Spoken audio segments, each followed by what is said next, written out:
There's no way to have a permanent peace in the Middle East without the inclusion of Hamas. The first step, as far as the Palestinians go, will obviously have to be a reconciliation between Hamas and Fatah.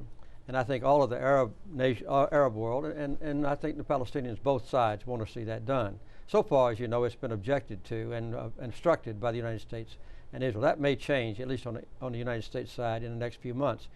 The other thing is that I've seen that Hamas is willing to have some flexibility in their previous position.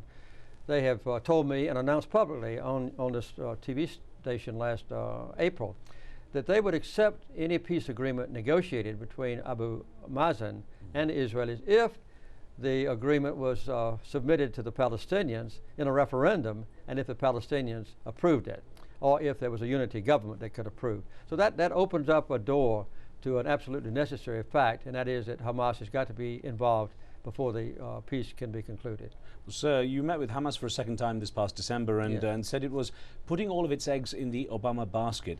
What do you think that Hamas hopes is possible under President Obama that wasn't under President Bush? I would say just a basic change in everything. One is that neither that President Bush didn't start working on the Mideast situation until toward the end of his term.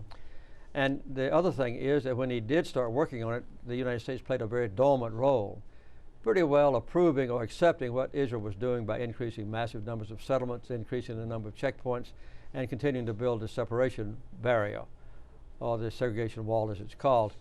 So I think that Obama will have a much more balanced point of view. Also, in the previous 16 years, most of the envoys for the president in the Middle East have been openly and publicly committed to Israel's side. Some of them have been professional lobbyists for Israel.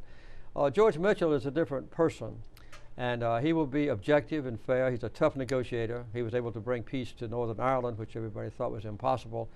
And he's on the way over there now for a fact-finding tour.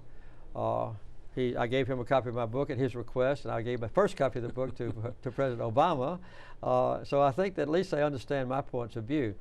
But I don't think there's any doubt that with this new administration in Washington and a new approach, that we'll see move toward peace.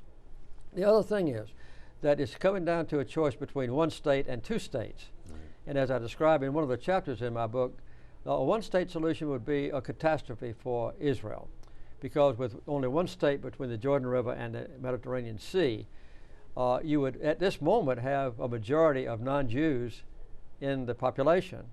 And you would very soon, in just a few years, have a majority of Arabs, and it's very likely that you could no longer have a Jewish state, or the Israelis would have to force the Palestinians to leave the West Bank, or they would have to have a nation within which part of our citizens couldn't have a vote. So none of those things are attractive even for Israel. Is there anything left for there to be a two-state situation? Gaza's in ruins, the West Bank's fragmented.